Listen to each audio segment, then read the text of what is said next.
Cátedra Libre en esta ocasión quiere discutir un balance político del periodo que se inicia entre 1950 y termina en 1968. Este es un periodo interesante en la historia del Perú porque empieza luego de la frustrada experiencia democrática de Bustamante y Rivero, que duró apenas 3 años en medio de una agitación convulsa que nunca logró consolidarse como un régimen efectivamente democrático y que terminó con el golpe del general Manuel Odría. Y este periodo de Odría duró alrededor de 8 años, con 2 etapas, una primera donde preside una junta de gobierno y luego donde intenta constitucionalizarse de una manera también bastante peculiar, como veremos ahora, porque en la práctica compitió solo en unas elecciones y donde no respetó lo que establecía la Constitución vigente en el sentido de renunciar al poder por lo menos 6 meses antes del proceso electoral. Y luego de Odría se suceden 2 gobiernos democráticos, aunque también accidentados e interrumpidos por un golpe en 1962-63, el de Manuel Prado Ugarteche y el de Fernando Belaúnde Terry. Y en ese contexto, las situaciones que se generan son bastante contradictorias, interesantes, por diferentes razones. Durante Odría hay una persecución política muy fuerte, hay protestas muy grandes contra la forma autoritaria en la que ejercía su gobierno, pero al mismo tiempo Odría tuvo la oportunidad de realizar obras de infraestructura que le ganaron un cierto aprecio en sectores populares.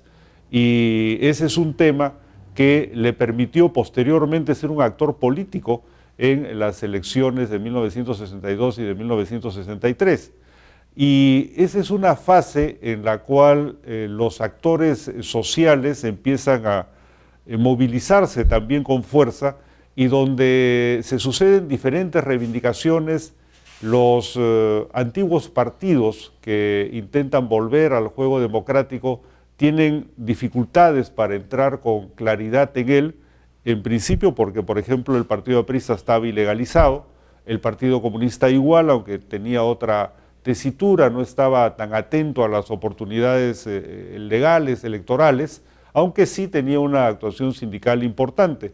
Pero aparecían también nuevas fuerzas, como por ejemplo la Democracia Cristiana, cuyo núcleo inicial surge de la protesta contra la dictadura odrista, y también en ese periodo aparece un nuevo partido de masas que es Acción Popular, inicialmente como un Frente de Juventudes Democráticas, que acaba por ingresar en la lid política en 1956 de manera accidentada, saca un expectante segundo lugar a apenas 9, 10 puntos del ganador, que es Manuel Prado, y finalmente Belaúnde logra ganar las elecciones de 1963, posteriores al golpe del año 62.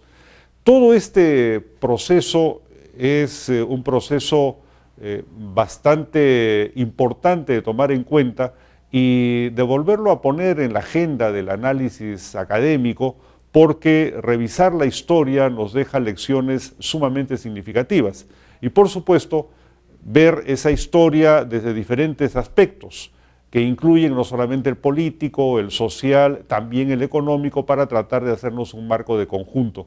En esta ocasión hemos invitado a participar para analizar este periodo y sus implicancias a el doctor Antonio Zapata Velasco, que es un distinguido historiador, y al economista Milton Guerrero, quien ya nos ayudó en un anterior programa con algunos datos económicos que ahora trataremos de volver a reinterpretar o a valorar en función del análisis político que realicemos. El doctor Zapata acaba de publicar un interesante artículo sobre el general Odría y el significado de su gobierno, y sobre eso lo vamos a invitar a una primera participación, haciéndonos una primera valoración de qué cosa significa en este proceso de los años 50 el gobierno de Odría, la dictadura de Odría. Bueno, Agustín, muchas gracias por la invitación.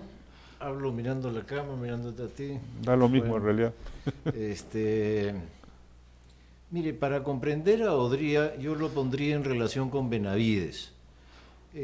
Pienso que hay un ciclo político al cual pertenece Odría, que se inicia el año 31 cuando Sánchez Cerro le gana a Víctor Raúl Haya de la Torre en las elecciones y queda como presidente Sánchez Cerro a partir de diciembre de ese año 31.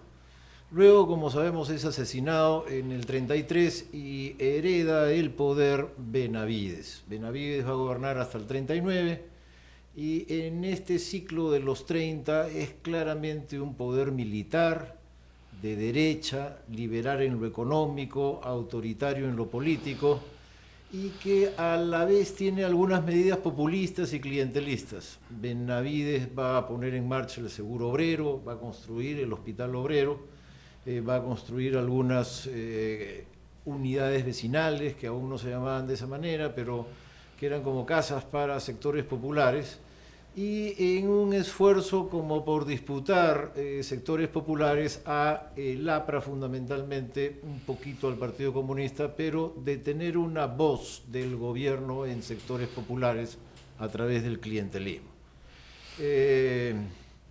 Luego viene Prado, ¿no? Primer gobierno de Prado que, bueno, es un civil, sin embargo tiene algo de válido de los militares, ¿no? Benavides lo deja ahí, la alianza entre los Benavides y los Prados siempre fue muy firme, y luego viene ese interregno del cual has hablado, que son los 3 años de Bustamante, pero la democracia, por razones que no son de hoy, la democracia duró poco, y luego vienen los 8 años de Odría.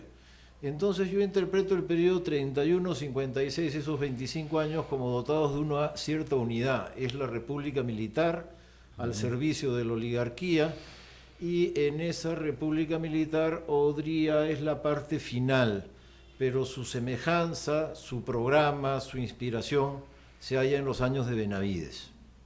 Incluso Prado, perdón, que es un gobernante civil, fue postulado por el propio Benavides. Claro, es un válido el candidato oficial, militares, claro. Interesante, he aprendido de los historiadores que uno debe aprender historia para no repetirla. Y toco el tema que no es estrictamente económico, lo tocó el doctor Haya. Odría se presenta a las elecciones de una manera ilegal. La Constitución no lo permitía, no permitía que él fuera candidato. Claro, después del golpe, obviamente, ¿no? Después Claro. del golpe se presenta. Y el argumento es, bueno, el pueblo lo pide. Y a raíz de las declaraciones de Salomón Lerner, ahora se replantea el tema de si Nadine puede o no, o va a ser o no candidata. Y podríamos estar ante un caso como que el pueblo lo pide nuevamente. Que era el argumento de Marta Chávez para la segunda reelección de Fujimori, exactamente el mismo, porque Fujimori seguía alto en las encuestas, ¿no? Y querían forzar la interpretación auténtica, famosa, para que se vuelva a presentar a un tercer periodo. Bueno, pero el tema que me he referido no es el tema estrictamente económico para el que me han convocado. Yo quería mencionar que efectivamente los años que van para los historiadores económicos que van del 48 al 64 son años de liberalismo, pero un liberalismo bastante diferente al que se conoció después de Margaret Thatcher, ¿no? Este es un liberalismo que recogía la herencia del pensamiento keynesiano, la economía del bienestar, que ha imperado en todo el mundo y también tuvo impacto en América Latina. Y el gobierno de Odría, efectivamente, es un gobierno liberal, autoritario, militar, con medidas sociales, grandes unidades escolares, conjuntos habitacionales, Matute, Hipólito Unanue, o sea, todas estas grandes construcciones, y también medidas de carácter laboral. Ahí se da la ley de jubilación, se establece el monto de un sueldo anual para la jubilación, y se establece la edad de jubilación, y algunos otros programas o medidas sociales. En ese sentido también está el hospital del empleado, el seguro del empleado. Claro. De manera que es un liberalismo que no se parece, o se parece muy poco al neoliberalismo actual, ¿no? O sea, tiene mucho acento de economía del bienestar. Y eso se va a ir perdiendo, se perderá luego paulatinamente a medida que el crecimiento económico disminuye.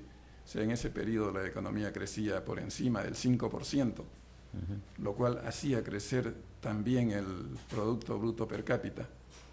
El otro tema es que, bueno, esa economía no distribuía bien, había una alta concentración de los ingresos, ¿no? Detectados para el año 1961 los detectó, los investigó Richard Webb, en una investigación que fue publicada después de 1976, creo. Así es. Ahora, es interesante este apunte del doctor Zapata en el sentido de que en este ciclo militar desde Sánchez Cerro hasta Odría y con un gobernante civil que es parte de ese entorno, y además, dicho sea de paso, la anécdota es que Prado tenía una vocación militar singular, porque él, si bien era, digamos, un oficial de la reserva, sin embargo, por los mecanismos de esos años, así es, él participa en algunas actividades importantes, incluso desde joven, ¿no? Tenía una cierta vocación interesante y se ponía uniforme y actuaba, ¿no? Además, bueno, era un ingeniero, un personaje bastante interesante, dicho sea de paso, en la política peruana también. Pero me refería a un punto que me parece que hay que subrayar, que es que lo ha resaltado también Milton Guerrero, que es cómo estos militares, para buscar un apoyo social, dan medidas que son medidas importantes, que hasta ahora persisten en la estructura de nuestro país, ¿no es cierto? O sea, favorecen con construcciones de viviendas populares, dan leyes sociales, laborales, de protección, que han permanecido o se han desarrollado en el curso del tiempo, y eso les permite cierta legitimidad, a pesar de su autoritarismo y de la represión que ejercían. Es un modelo que de alguna manera también lo va a seguir Fujimori, ¿no? Que no es militar, pero que contó pues con una estrecha alianza con la cúpula militar, como sabemos, a través de Vladimiro Montesinos. Es ese modelo de autoritarismo en lo político, liberalismo en lo económico y clientelismo en lo social. Yo lo encuentro en Benavides, en Odría y en Fujimori, aceptando con la aplicación a determinados momentos, son momentos diferentes de la historia mundial y por lo tanto no son idénticos, pero tienen rasgos muy semejantes. Pero incluso hay algunas medidas que son bastante audaces para los tiempos. Por ejemplo, la ley del divorcio, ¿no es cierto?, que hubiera sido impensable, quizás hubiera demorado mucho más en un régimen democrático es dado por una dictadura.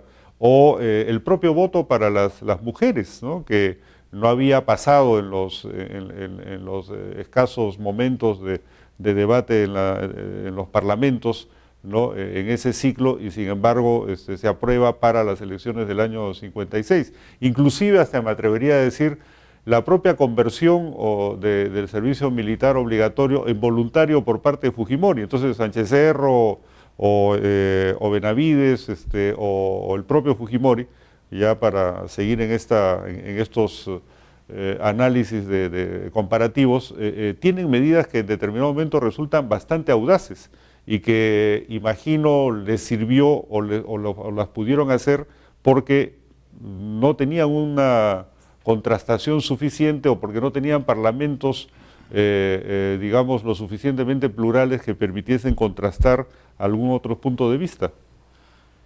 Sí, ahora, el voto a la mujer, para tratar uno de los temas que has desarrollado, el voto a la mujer se otorga en forma masiva en América Latina, en los demás países de América Latina después de la Segunda Guerra Mundial.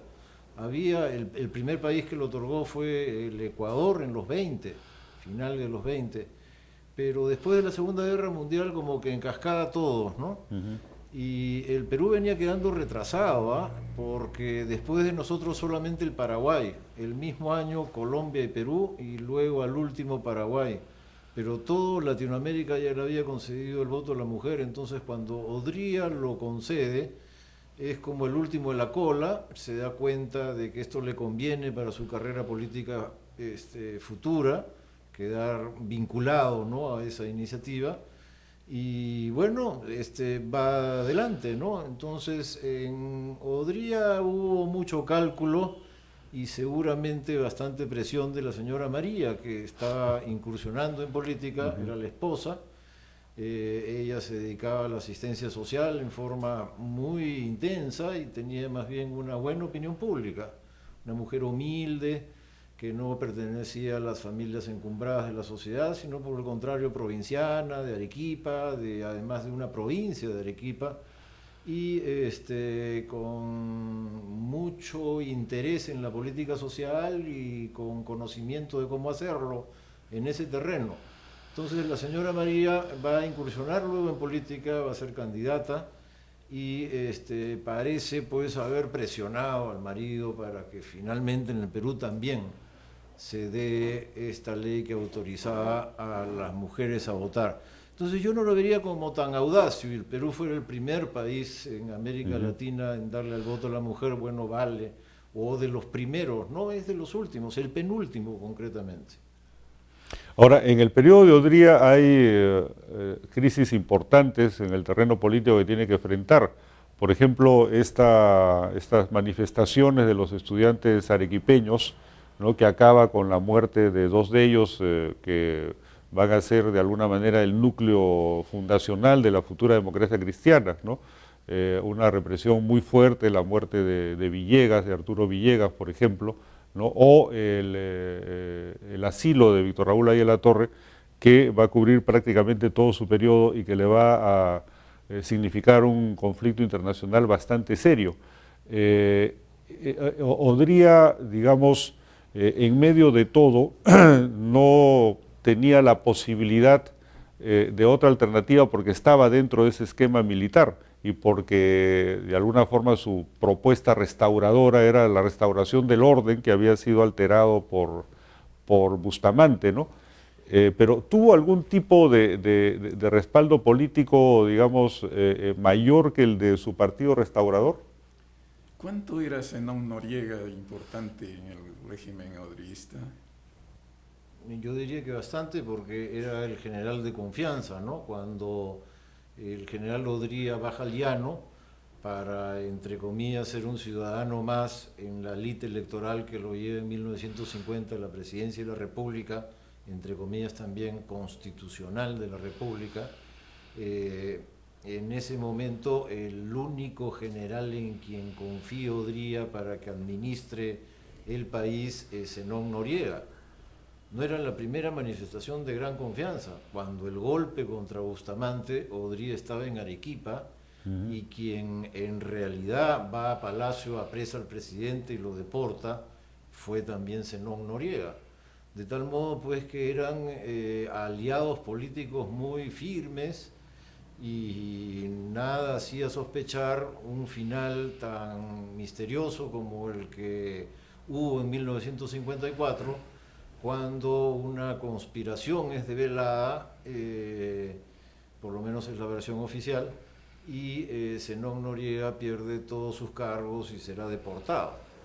Entonces siempre ha habido misterio, sospecha, versiones encontradas, qué fue lo que realmente ocurrió con Zenón Noriega. Pero como está sosteniendo tu pregunta, era un personaje clave y su suerte no es tan conocida. Ahora, a Odría le continúa Manuel Prado. Sí. Parece ser que la sociedad, bueno, parece ser que los modelos políticos también se mueven dentro de los conceptos de límites y restricciones en términos generales, porque la tendencia liberal continúa. Manuel Prado es un liberal profundamente enfrentado con cierto sector de la oligarquía que se expresaba en el comercio, con la prensa, que la manejaba Pedro Beltrán, asociado en ese momento con un ex comunista como Eudosio Rabines. Dicho sea de paso, termina expulsándolos o exiliándolos a ambos en algún momento. Pero ellos retornan, gana Manuel Prado y el modelo continúa con muy pocas modificaciones. Tanto es así que pocos años antes de finalizar el gobierno de Manuel Prado convoca a su adversario más acérrimo, a Pedro Beltrán, para que fuera su presidente del Consejo de Ministros y ministro de Economía, de Hacienda en ese momento. Me cuenta Abel Salinas, que trabajó con Pedro Beltrán, que cuando Pedro Beltrán fue convocado para ser ministro, le llevó a Manuel Prado una hoja de papel diciéndole más o menos que estas son mis condiciones.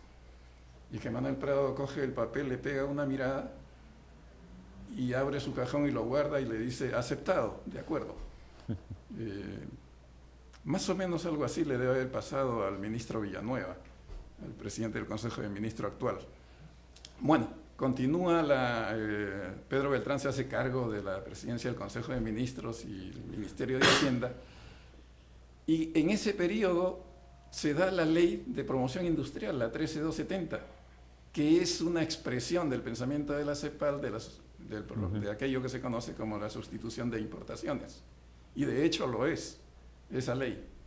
Y aunque Pedro Beltrán empieza a quitar algunos subsidios, mantiene los precios de algunos productos básicos.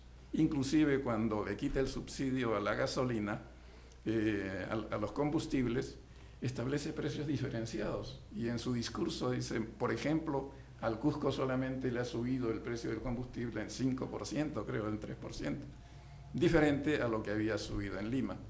Y la ley de promoción industrial, la 13270, establece pues tremendos o significativos beneficios diferenciados para Lima Callao, otros para el resto de la costa, otros mayores para la sierra y mayores aún para la selva, con exoneraciones impositivas de 3, 5, 10 y 15 años, dependiendo de dónde se colocara la inversión.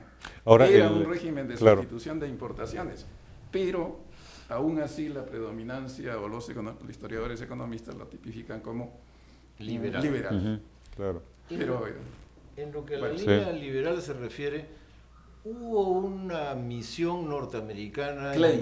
Klein, claro. Entonces, la misión Klein es la que establece principios económicos que van a regir todos los 50 y que marcan la continuidad que tú estás resaltando entre Odría y el segundo Prado. El Prado del 56-62 tiene algo de Odría, sí. ¿Qué tiene de Odría? La política macroeconómica que se le dice hoy, que había sido establecida pues por esta misión de Klein del que hemos hablado, que me parece que desde el año 49.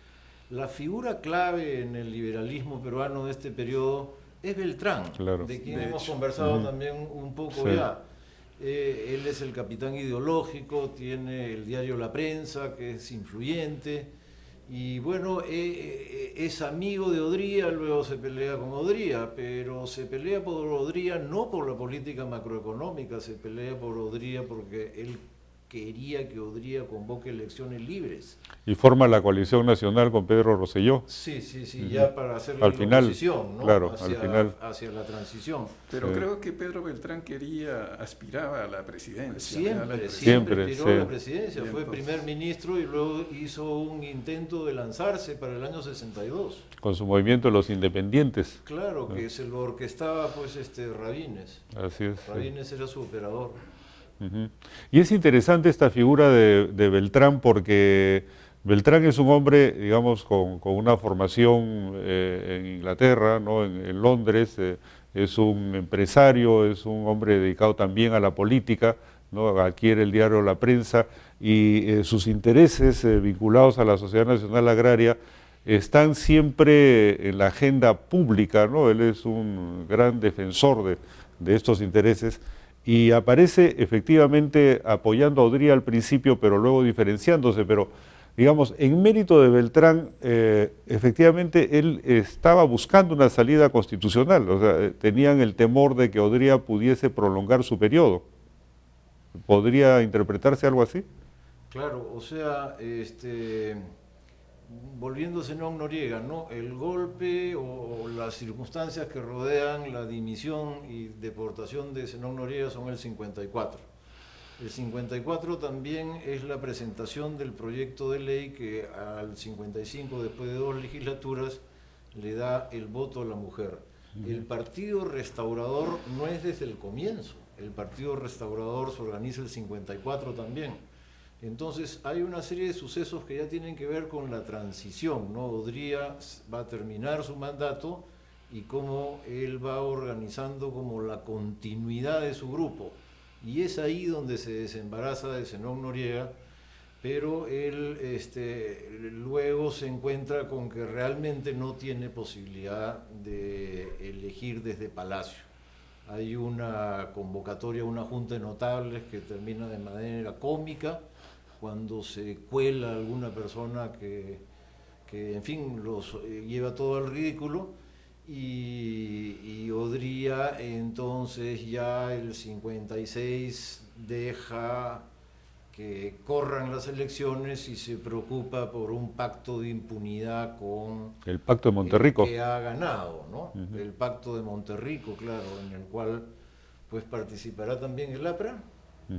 Claro, esa es una pregunta bien interesante porque tiene que ver con el tema de que en medio de la dictadura hay una protesta social que luego deviene en opciones políticas que no es únicamente la aprista ni la comunista, digamos, porque los comunistas tenían, si bien siendo un partido menor, un peso efectivo en algunos sindicatos, y es la aparición, por un lado, de la democracia cristiana y por otro lado, mucho más importante, del Frente de Juventudes Democráticas. Entonces, lo que habría que repasar brevemente es por qué es que Belaúnde genera tal expectativa y acaba obteniendo 36% de votos en las elecciones del 56, donde se presenta Hernando Lavalle, un político, digamos, tradicional, aunque cuenta al principio con el respaldo de sectores socialcristianos, y Manuel Prado, que venía de ese ciclo militar y que logra sorprendentemente el apoyo del APRA por su oferta de legalizar inmediatamente al hasta entonces ilegalizado partido aprista. ¿Cuál es la valoración que se podría hacer de Belaúnde? ¿Por qué es que despertó tanta expectativa? Porque la decisión de votar a favor de Prado, el APRA la toma prácticamente cuando los electores están en la cola, ¿no?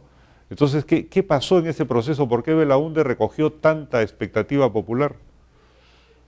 Bueno, has mencionado bien a la democracia cristiana primero y luego a Belaúnde, vienen juntos, son parte de lo mismo, y quizá convendría empezar por democracia cristiana para llegar a Belaúnde. Mi idea es la siguiente: hace un rato mencionabas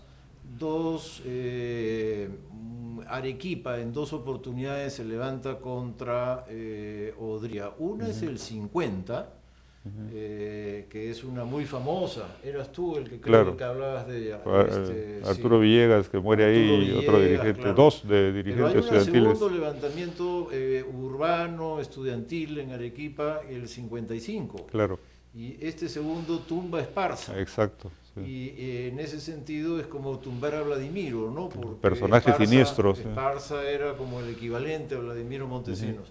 Entonces ya se abre plenamente la coyuntura democrática del 56, que es una transición bien importante, porque su resultado será pues la legalización del APRA, la virtual legalización del Partido Comunista, que empieza a actuar libremente a partir de ese momento, y bueno, y la incorporación de la mujer a la vida política. Habrán senadoras, diputadas, y las mujeres votarán, ¿no? Entonces es una gran transformación la del 56. En la transición, en la marcha hacia esa transición, es que se convierte importante la democracia cristiana que surge de Arequipa. Y ahí estará Cornejo, ahí estará Javier de Belaúnde, ahí estará una serie de figuras, ¿no? Que son como el discurso de clase media. Mario Polar. Estaba Luis Bedoya Reyes, que era secretario de Bustamante. En Lima estaba Luis Bedoya. En realidad la democracia cristiana surge con 2 núcleos, uno mayor relativamente en Arequipa, todos los mencionados antes, y uno segundo en Lima con Luis Bedoya Reyes, que apuntas bien, había sido hombre del entorno de Bustamante. Dicho sea de paso, Cornejo también había sido hombre del entorno de Bustamante. Entonces, en realidad la democracia cristiana surge de Bustamante. Y de Bustamante también sale Belaúnde, porque Belaúnde había sido diputado del Frente Democrático Nacional, diputado por Lima, había sido un diputado importante, había presentado algunas leyes significativas y era arquitecto con un puesto importante en la Universidad Nacional de Ingeniería, decano de arquitectura. Luego podemos desarrollar la idea, pero creo que Belaúnde representa a los nuevos profesionales. Claro, es un tema bastante importante que creo lo podemos seguir analizando en un siguiente programa, porque lo que hemos revisado es que tenemos un gobierno autoritario, parte de un ciclo militar de 25 años y que culmina en una transición democrática con nuevos actores políticos y sociales. Gracias.